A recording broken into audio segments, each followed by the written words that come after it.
Sejam bem-vindos ao canal Futebolaço, Dieguinho na área, galera. Como sempre, trazendo muita informação pra vocês. Já chega deixando o like no começo do vídeo que ajuda bastante. Se for sua primeira vez aqui no canal, seja muito bem-vindo à família Futebolaço. É um prazer poder produzir conteúdo pra você todos os dias. Tivemos esses 2 diazinhos off aí, mas voltamos à nossa programação normal. Quiser comprar camisas, antigas históricas do Vascão da Gama, chama a gente lá na lojinha do Futebolaço no Instagram. Todos os vídeos do canal, sempre na descrição a gente deixa o link da lojinha, você clica, chama a gente lá. Inclusive, se você também quiser vender aquela camisa ou agasalho seu em bom estado original que não esteja mais usando, por não dar em você ou tá precisando fazer um dinheirinho, chama a gente lá. Dito isso, vamos agora às informações. Primeiro, galera, vamos começar já de cara falando do jogo entre Vasco da Gama e Madureira. Mas antes de entrar nas provas e escalações, eu queria falar para vocês da nossa situação de tabela, tá?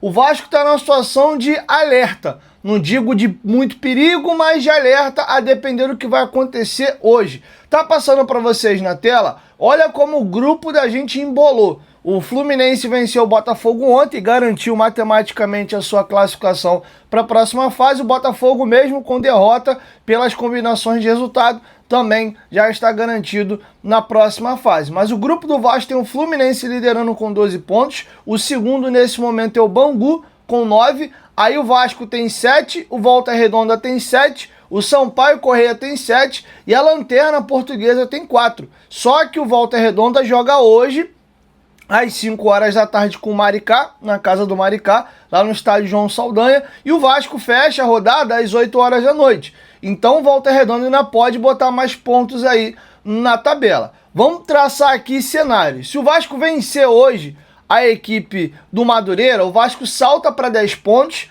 assume aí provavelmente a segunda colocação. Por que eu digo provavelmente? Porque o saldo de gols do Vasco é 4 e do Volta Redonda é 3. Então aí, a depender de quanto o Vasco vence o Madureira, e no caso de vitória do Volta Redonda, dependendo de quanto o Volta Redonda vença aí a equipe do Maricá, o Vasco pode ser ultrapassado pelo Volta Redonda, o Vasco ir ficar em terceiro e o Volta Redonda em segundo. Mas o mais provável numa vitória do Vasco é o Vasco pular para a segunda colocação. Só que nessa rodada o Vasco não sai da zona de classificação. Quem poderia nos ultrapassar é o Sampaio Corrêa, que já jogou. Sampaio Corrêa nessa rodada empatou em casa com o Boa Vista em 1-1. Então, para essa rodada, a gente está garantido na zona de classificação. Só que aí vem o perigo. Na última rodada, nós temos Vasco e Botafogo. O mando de campo é do Vasco. A tendência é que esse jogo seja em São Januário, no dia 8. E o Vasco teria que jogar esse jogo com o Botafogo ainda por resolver a sua vida. O Botafogo já classificado, mas é um clássico, né? Eles estão com aquela crise toda lá com o John Textor e tal.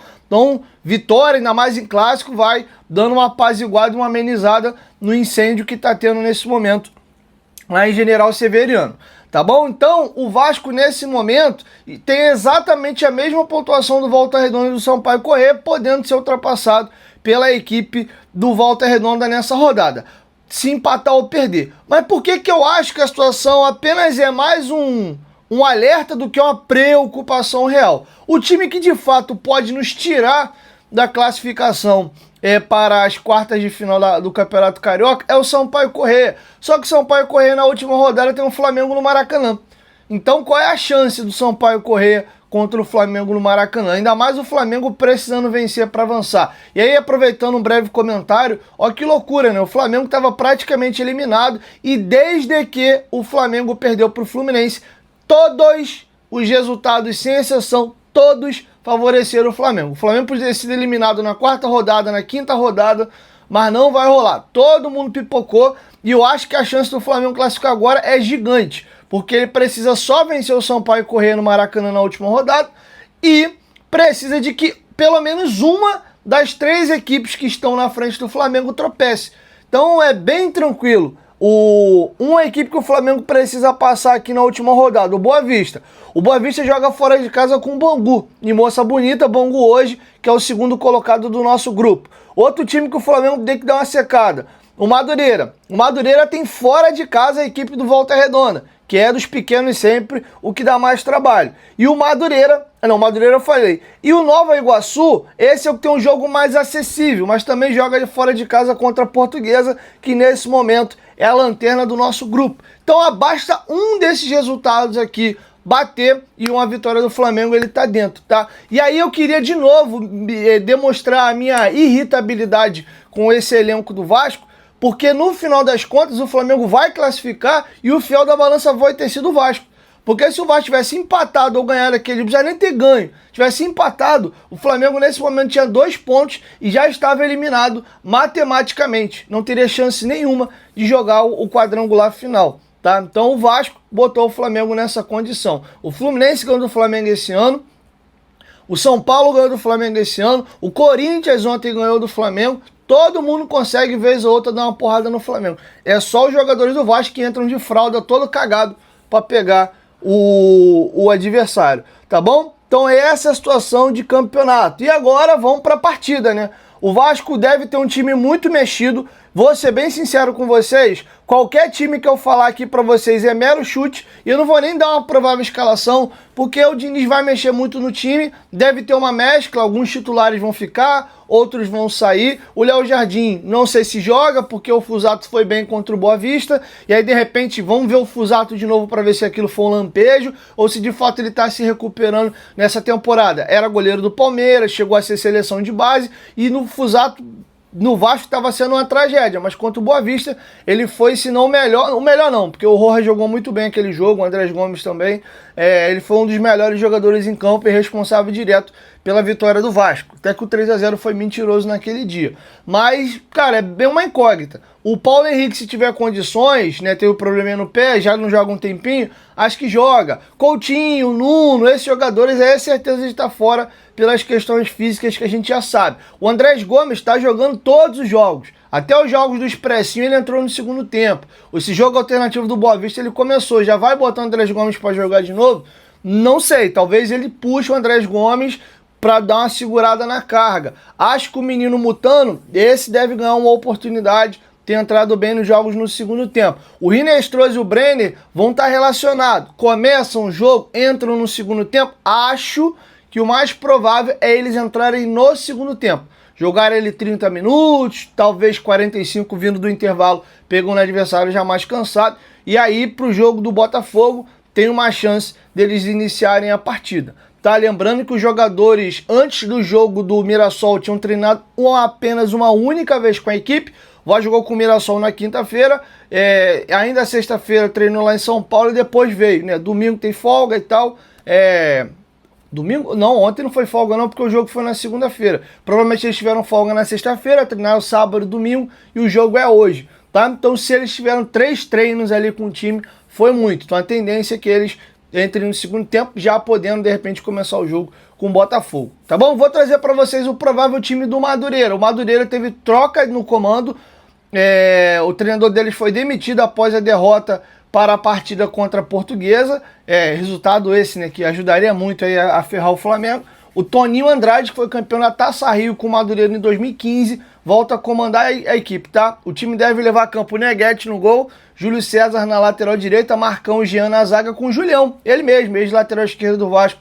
Na lateral, Rodrigo Lindoso, ex-internacional, Botafogo é um dos volantes, Juninho e João Fubá. Tripé de atacante, Jacó, Ricardo Oliveira, não é aquele Ricardo Oliveira do Milan, Santos, São Paulo, Atlético Mineiro, não é esse, é outro. E o Everton, tá? Então esses são aí esse é o provável time titular da equipe do Madureira, beleza? Quero te ouvir, deixe seu palpite aqui embaixo nos comentários, beleza? Agora, galera, vamos aqui ó, no tiro curto, algumas informações importantes aí de outras áreas. O Vasco fechou uma parceria com o Panathinaikos da Grécia, que hoje é o lanterna do campeonato grego, e o próprio presidente do Panathinaikos, e através de nota oficial, confirmou, tá? O Vasco vai fazer essa parceria com o Panathinaikos, pegando alguns jogadores jovens aqui, de sub-20, ou jogadores que estouraram a idade e o Vasco não quer usar, ou tá precisando emprestar para ganhar rodagem e ter essa porta de entrada na Europa.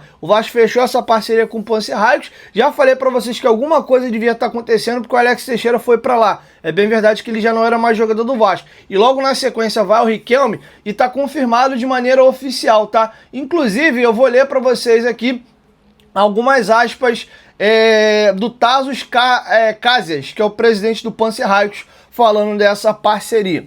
Seu principal objetivo é a promoção sistemática de talentosos jogadores brasileiros no mercado europeu através do Panserraicos, que funcionará como uma porta de entrada europeia para o desenvolvimento e ascensão de atletas selecionados do Vasco, tá? E agora aqui tem outra aspas. Esse acordo insere o Panserraicos numa rede internacional de desenvolvimento de futebol e confirma a visão da nossa equipe de operar segundo o modelo de clubes europeu para o desenvolvimento de jogadores de alto potencial, tá? Isso na verdade aqui é o comunicado lá do Panserraicos, beleza? Então o Riquelme está indo emprestado até o final do mês de junho, com opção de compra se ele bater metas lá, e aí ele tem contrato só de mais 6 meses com o Vasco. Tomara que o Riquelme seja muito feliz e termine acabando sendo contratado em definitivo, beleza? Queria também agora, galera, falar a respeito da situação do Spinelli e de STJD, tá? Tem uma notícia aí que estava passando batido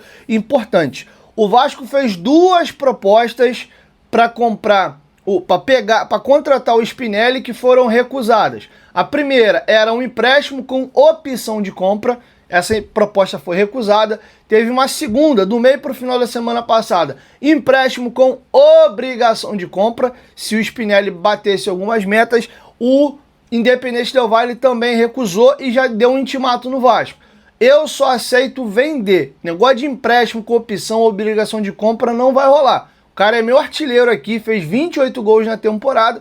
Eu não vou simplesmente emprestar um jogador que vai brigar por posição com o Brenner, vamos lembrar bem disso. Num primeiro momento ele viria até para ser reserva do Brenner, podendo tranquilamente ganhar ali a posição. Então ele não vai pegar o atacante titular artilheiro dele e levar para um outro clube, para caso ele vá bem, ele ser comprado, podendo não bater as metas e ser devolvido. Realmente, pensando pela cabeça do Del Valle, não faz sentido. Eles também não estão pedindo muito, porque ele já vai fazer 29 anos esse ano. É um cara que tem uma carreira de muito mais baixo do que alto. Viveu aí as suas 2 últimas temporadas um pouco melhores, explodiu ano passado. E na temporada anterior foi uma temporada ali meia, mais ou menos. Então também sabem que é um jogador que tem um lastro curto, pode ser que tenha uma descida e já querem aproveitar para fazer uma grana, porque o Independente Del Valle é um clube empresa, tá? O principal negócio deles lá é grana, apesar de eles terem conseguido aliar as 2 coisas, brigar pelos títulos no Equador, inclusive ganharem alguns títulos aí a nível internacional, vide Copa Sul-Americana, beleza? Então, eles bateram o pé, ó, só venda. E o Vasco entregou agora uma terceira proposta, essa de compra mesmo em definitivo, pouco mais de 2 milhões de dólares, tá? O Del Valle estava querendo 3 milhões, o Vasco chega próximo, mas não no valor que eles pediram. Agora é ver se o Del Valle vai aceitar ou não a proposta. O Vasco está oferecendo um pouco mais de 10 milhões de reais. O Vasco já avisou que é a última proposta. Se eles recusarem, o Vasco vai se retirar. O jogador já informou que quer jogar no Vasco. Entre Vasco e Spinelli tá tudo acertado. Agora falta o acerto de clube para clube, tá? O Vasco também quer que esse negócio desenrole logo, porque essa novelinha do Spinelli já tá levando aí mais ou menos uns 10 dias, tá? E só para avisar, galera, a janela fecha 3 de março. Vi algumas pessoas comentando aí que a janela tá fechando. Não, a janela fecha 3 de março. Importante frisar também que o mês de fevereiro é mais curto, são 28 dias. Então hoje é dia 2, vamos pular o dia de hoje, tem 26 dias aí de fevereiro, mais os 3 dias ali de março. Então temos mais ou menos 29 dias de janela de transferências abertas, tá bom? Tá feito aí o registro para vocês. Sobre o Cuiabano não tem nenhuma atualização. A última informação é de que o Nottingham Forest também não estava propenso a esse negócio de empréstimo com opção de compra, obrigação de compra, queria vender o jogador em definitivo, só que o Vasco melhorou bastante os valores, estava pensando em chegar na casa de 6, o Nottingham na casa de 8,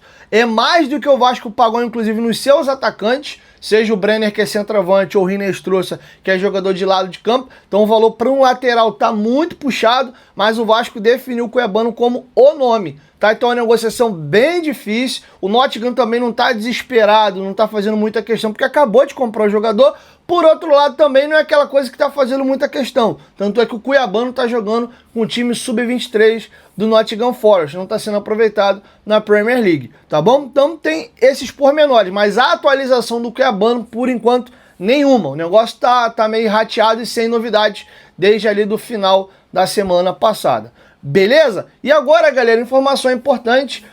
Teve um processo aberto contra o Paulo Henrique no STJD, que foi arquivado pela última expulsão dele vestindo a camisa do Vasco, tá? O Vasco também foi absolvido por uma garrafa arremessada e tomou uma multa de R$4.000 por atraso no retorno do intervalo do último jogo, tá bom? O jogo lá da Copa do Brasil, beleza? Então essa é a situação que eu queria trazer para vocês, tá bom, galera? Então é isso, assim nós vamos fechando com vocês a nossa primeira edição do dia. Logo mais eu volto com o nosso tradicional pós-jogo. Beijo no coração de vocês, saudações vascaínas. Valeu! Fui!